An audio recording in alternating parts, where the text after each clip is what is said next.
I came home that evening expecting the usual routine. Jack working on his homework at the kitchen table, Caroline pretending to be busy on her laptop while actually scrolling through luxury handbags she'd never wear. But the moment I stepped inside, something felt off. The house was too quiet, too still. "Jack," I called out, setting my briefcase down by the door. No answer. I walked into the kitchen, my stomach twisting when I saw that his backpack was still there, slumped against the chair he always sat in. That meant he was home. But where was he? Then I noticed it, the small, white envelope sitting in the center of the table, my name scrawled across the front in my wife's handwriting. I reached for it, my fingers cold and unsteady, and pulled out the note. "David, I deserve more. I deserve better. I took what should have been mine from the start. Don't come looking for me. I've moved on, and so should you." I stared at the words, my brain struggling to make sense of them. The words "I took what should have been mine" hit me like a hammer to the chest. What did she mean? What had she taken? My mind was still reeling when I heard footsteps behind me. I turned to find Jack standing in the doorway, his small face pale, his eyes rimmed red like he had been crying. "She emptied my college fund, didn't she?" His voice was eerily calm for a 10-year-old. My blood ran ice cold. The college fund. The one I'd spent over a decade building, sacrificing promotions and vacations to ensure my son had the future he deserved. I didn't even have to check. I knew the answer.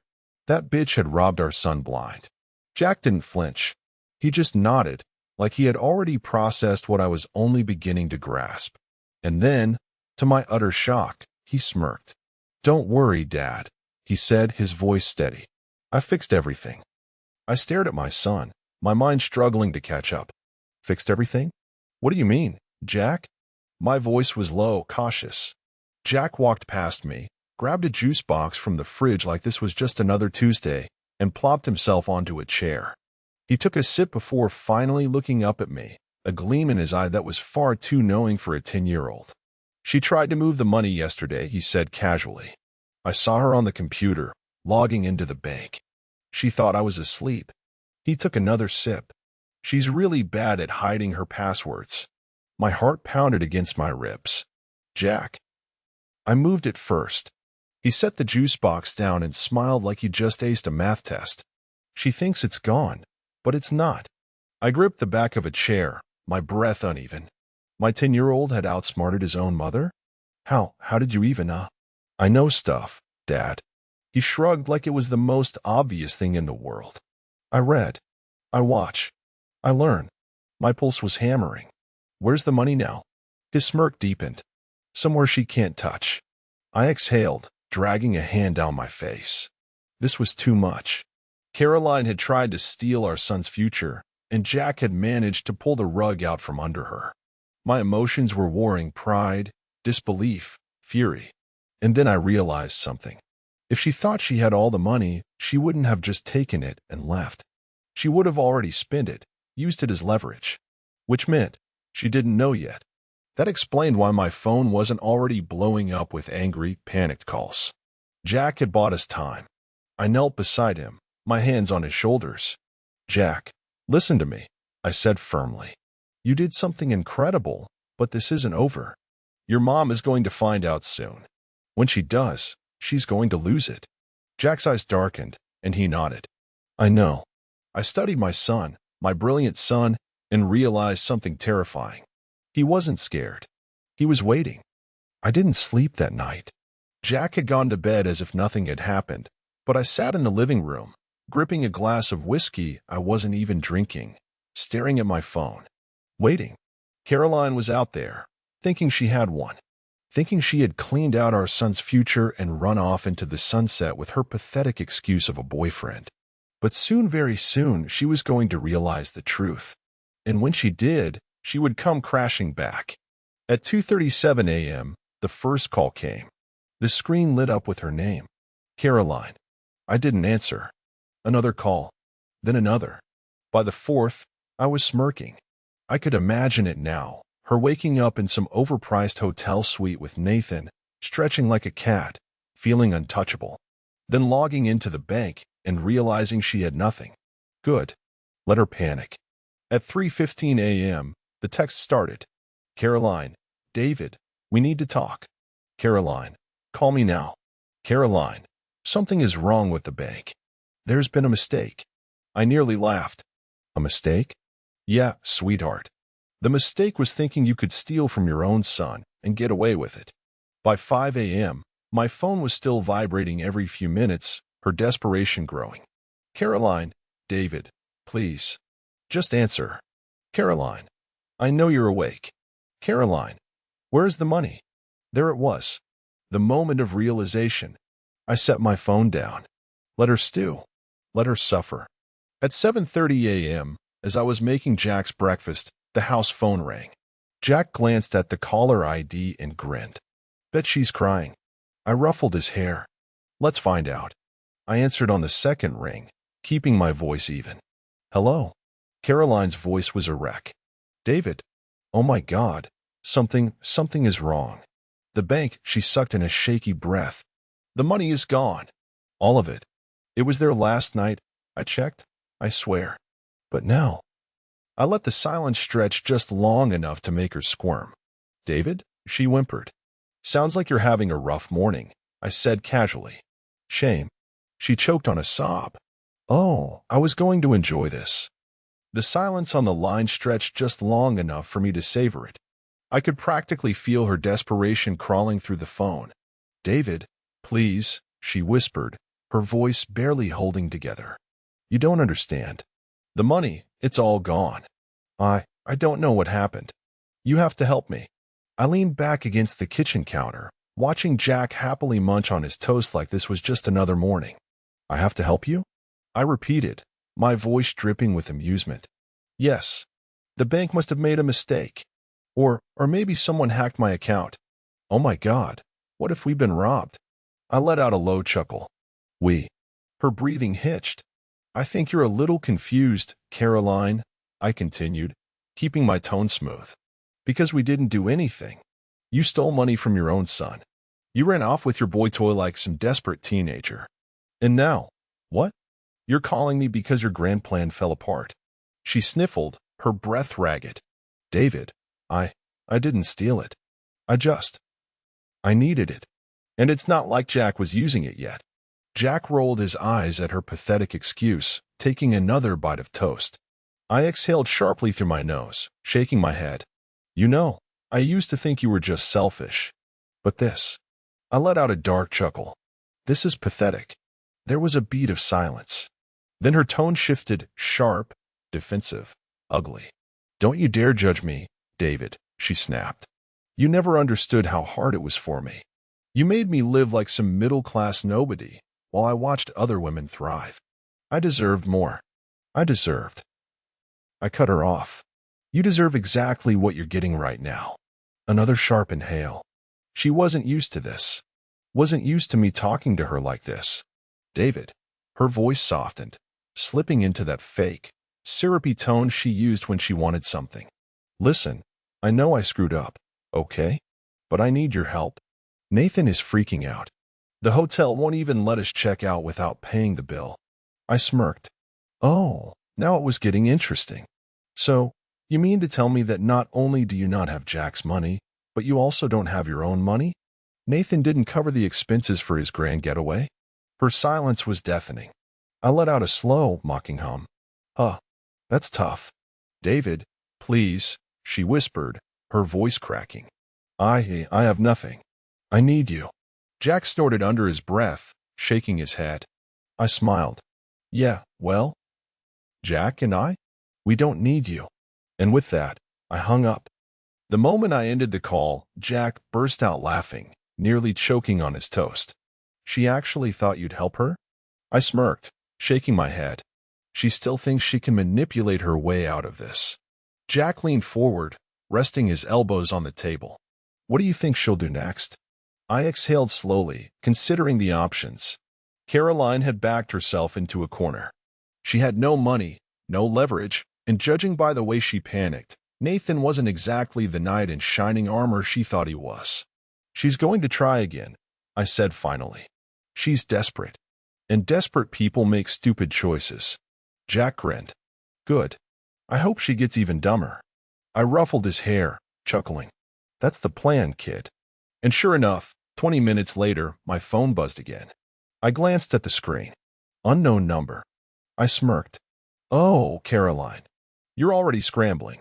Jack grinned. Put it on speaker. I did.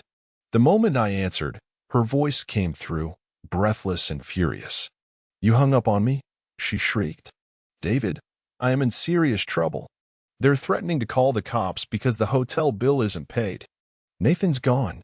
Do you understand? He left me here with nothing. Jack let out a mock gasp. Oh no, what a shock.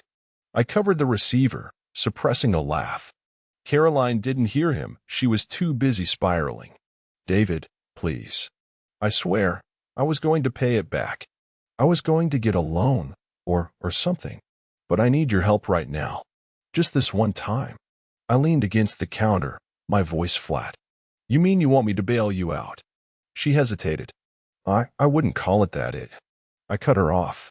I would. A deep inhale. A pause. Then, the shift. She wasn't getting what she wanted with begging. So now, she'd go for the threats. Fine, she hissed, her tone sharp. You think you're so smart? You think I won't take you down with me? I exchanged a look with Jack, who just shook his head. Here we go. Take me down how, exactly? I asked, amused. You think the courts will let you keep full custody after this? She spat. You let our child tamper with a bank account. That's fraud, David. Jack scoffed. She really doesn't know how banks work, huh? I smirked. Caroline, I said, my voice slow, almost pitying. Jack didn't do anything illegal. He accessed his own savings account, one that, by law, he has every right to monitor. You? You stole from your own son. She stammered. I didn't. And you know what's really funny? I continued, my smirk widening. Nathan is a banker, right? You really think his name isn't all over this transaction? If anyone's getting looked at for fraud, it's him. The line went dead silent. Then, a slow, horrified exhale. Oh my God, she whispered. Jack grinned. She's putting the pieces together. I chuckled. Yeah. And she just realized how royally screwed she is. The silence on the line stretched so long I almost thought she had hung up. Then, a slow, shaky breath. Pure panic. David, she whispered, her voice barely holding together. You're lying. I almost felt bad for her. Almost. Am I? I mused, letting the weight of my words settle. Caroline, you transferred a large sum of money from a minor's account without consent. Nathan facilitated the transaction. The bank has logs of everything. And now that the transfer has been reversed, you two look real suspicious. Another sharp inhale. They'll blame him, she blurted out, more to herself than to me. He's the one who made the transfer official. I barely did anything. I grinned. There it was. The moment she realized that she hadn't just lost the money, she had lost Nathan, too. You think he's going to take the fall for you? I asked, feigning curiosity. You think he's sitting in that hotel room, planning a way to protect you? A pause. I let out a low chuckle. Newsflash, sweetheart, he already ran. Her breathing hitched. I could practically see the color draining from her face. You're lying, she repeated. But this time it was weaker, like she was trying to convince herself. Jack, watching all of this unfold with pure glee, made a dramatic throat-clearing noise before casually asking, Hey, Dad, what's the penalty for bank fraud again? Caroline sucked in a breath so fast I thought she'd choke. I almost laughed. Depends, I said smoothly, playing along. Could be a heavy fine. Could be prison time. The sound Caroline made was somewhere between a whimper and a gasp.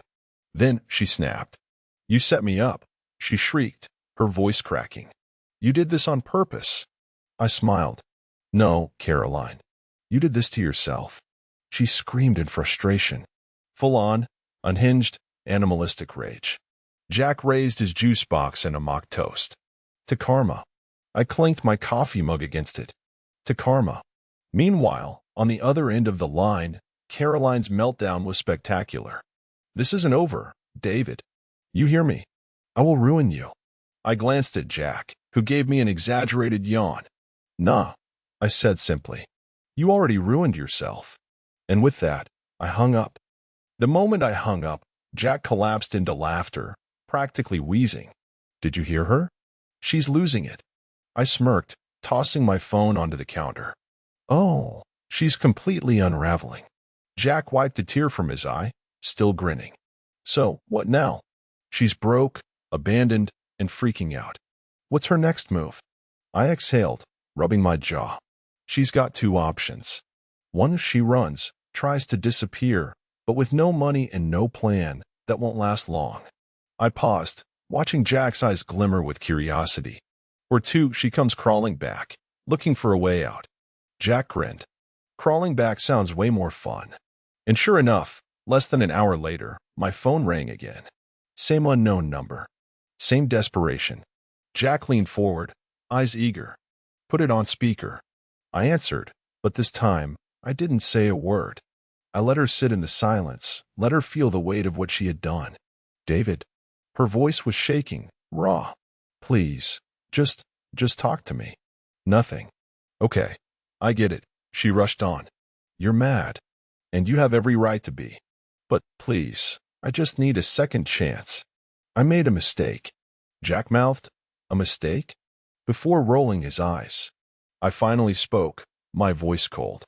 A mistake is forgetting an anniversary, Caroline. A mistake is accidentally overcooking dinner. What you did? That was a choice.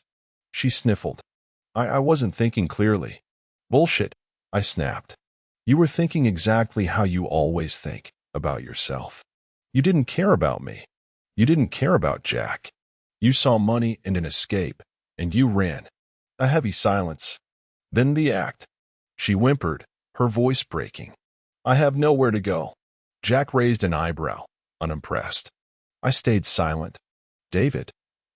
I was wrong, she whispered. I should have never left. I miss our home. I miss you. I miss Jack. Jack pulled a face, shaking his head violently. I clenched my jaw, gripping the counter. She was playing the last card she had. The poor, remorseful wife card. The I've learned my lesson card. And if I were a weaker man, maybe I would have fallen for it. But I wasn't. I leaned against the counter, my tone flat. You know what's funny, Caroline? She sucked in a breath, waiting. I was devastated when I found out what you did, I murmured. I spent years giving you everything, making sure you and Jack had the best life possible. And you threw it away for some fantasy. I know, she rushed out. And I was stupid. But, I cut her off the moment Jack smiled at me and said, Dad, don't worry. I fixed everything. I realized I didn't lose a damn thing. Silence. Thick, suffocating silence. Then, her voice, weak, trembling. David, please. I smiled. No. And for the second time that day, I hung up. The moment I hung up, Jack grinned, lifting his juice box like he was making a toast. That was legendary. I let out a slow breath, shaking my head. She still thinks she can talk her way out of this. Jack snorted. She must be really desperate. And he was right. Caroline was spiraling, grasping at anything she could to climb out of the hole she had dug herself. But I knew my ex-wife better than she thought I did. This wasn't over. And I was right. Because 2 hours later, a loud banging rattled the front door. Jack and I exchanged a look. No way, he whispered, his eyes wide with excitement. I smirked, walking toward the door at a steady pace, my heartbeat calm. I already knew who it was. The moment I swung the door open, there she stood, Caroline, disheveled, furious, and on the verge of a breakdown. Her mascara had smeared, her once perfect hair was a mess, and her designer blouse was wrinkled and half untucked. She looked wrecked. David, she gasped, shoving past me into the house. You have to listen to me. I turned slowly, closing the door behind me. Breaking and entering now? I mused. That's a new low, even for you. She whirled around, her eyes wild. This isn't funny. You don't understand what you've done. Jack peeked around the corner from the kitchen, waving at her cheerfully. Hi, Mom. How's rock bottom? Caroline flinched. I smirked. Yeah, Caroline. How is it? Her eyes flickered between us, her hands shaking. David, you're making a huge mistake. I crossed my arms. Enlighten me. She exhaled sharply, as if trying to calm herself, then softened her voice. Look. I get it. I hurt you. I was selfish. But you don't understand what's happening right now. Nathan, Her voice caught, her expression twisting. Ah, there it is. I tilted my head. Let me guess, Nathan's throwing you under the bus? Her breath hitched. I let out a low chuckle. Wow, who could have seen that coming? She trembled, her fists clenched at her sides. He called me, she stammered. He said the bank is already investigating the transfer. He's blaming me for everything. He says it was my account, my decision, my mess. I let out a mock gasp. Wow, I am shocked. Jack leaned against the wall, grinning. Man, you really know how to pick him. Caroline snapped her head toward him, her face crumpling. Jack, sweetie, you don't understand. I did this for us. For you. Jack burst out laughing. Oh my God, you're still lying? I smirked. Yeah, Caroline.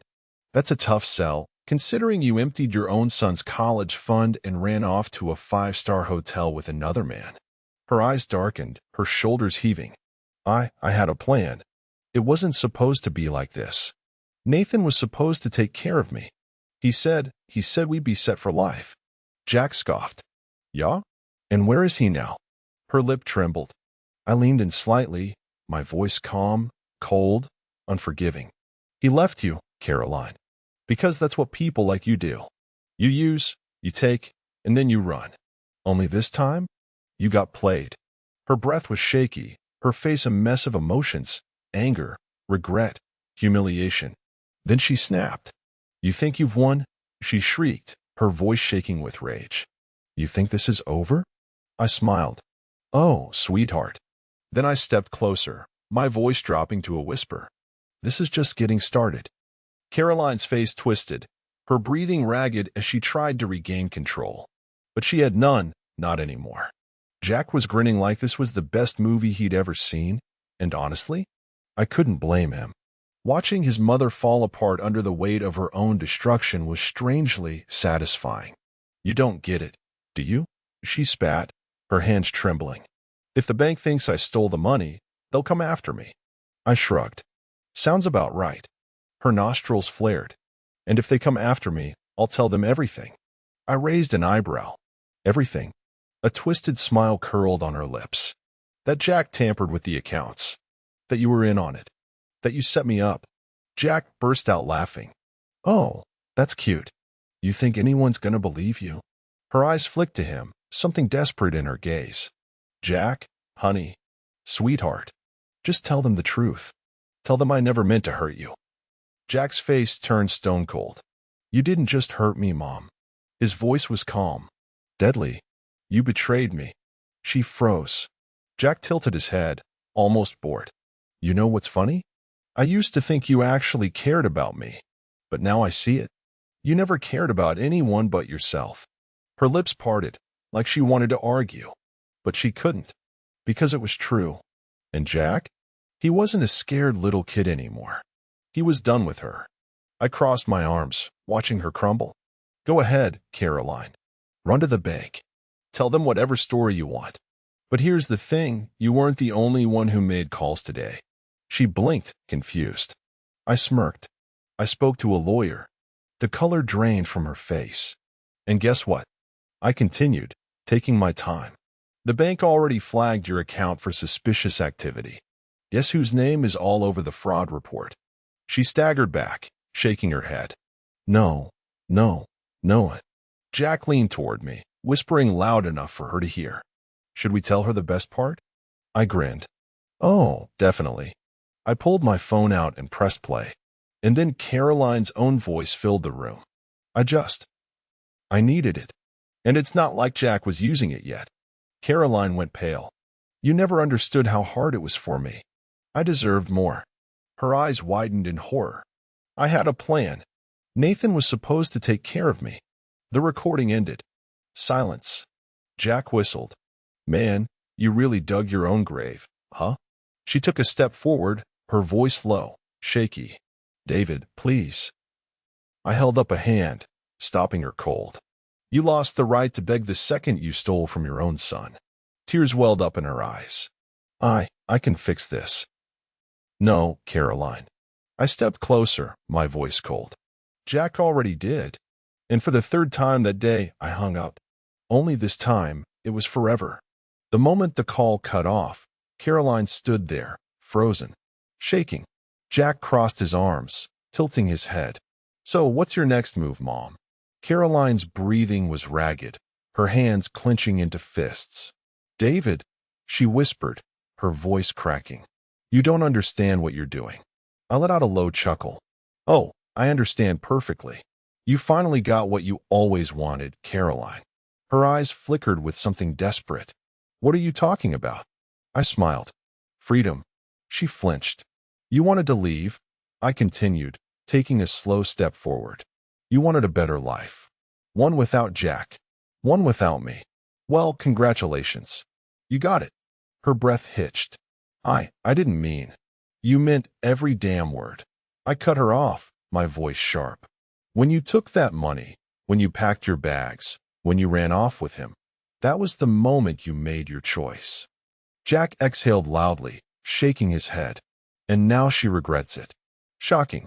Caroline snapped. I had no choice, she shrieked, her face twisting with anger. I was miserable. You made me feel like nothing, David. Like I was just some housewife. I exhaled, shaking my head. You were my wife, Caroline, and I gave you everything. She laughed bitterly, her mascara running down her face. Everything? You call this everything? A boring life? A husband who was too busy being a father to pay attention to his wife. Jack stiffened beside me, and I saw red. Excuse me. My voice came out low, dangerous. Caroline scoffed, throwing up her hands. You never spoiled me. You never took me on expensive vacations. You never let me have what I deserved. Jack let out a harsh laugh. You mean Dad didn't let you spend my college money on designer bags? Her head snapped toward him, her expression desperate. Jack, sweetheart, you don't understand. I understand perfectly, he shot back, his voice icy. You weren't just a bad wife. You were a bad mother. She staggered back, as if he had physically hit her. Tears welled up in her eyes. Jack, I love you. He laughed in her face. No, you don't, he said simply. You love yourself. Silence. Caroline opened her mouth, then closed it. Because she knew. Jack was right. I let out a slow breath, watching her fall apart in real time. You need to leave, Caroline. She blinked rapidly, her voice small. But I have nowhere to go. I shrugged. Not my problem. Her hands shook. David, please. Just let me stay. Just for a few nights, until I shook my head. No. A broken sob escaped her throat. She looked at me, then at Jack, then back at me. And she knew. She had lost everything. Finally, without another word, she turned and walked out the door. Jack watched her go, shaking his head. Think she'll ever come back?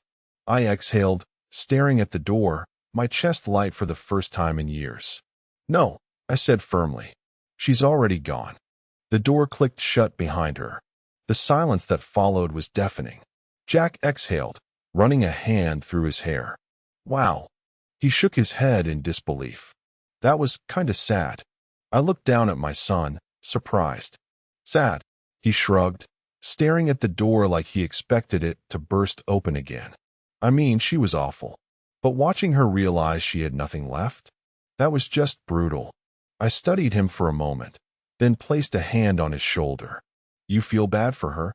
He paused, then shook his head. No. I feel bad for who she could have been. I let his words sink in. And damn, he was right. Caroline had a choice. She had everything. A son who adored her, a husband who tried, a stable life. And she threw it away for a fantasy that wasn't real. Jack sighed, stuffing his hands into his pockets. So what happens now? I let out a slow breath. Now? We move on. Jack looked up at me, searching my face. For real this time? I nodded.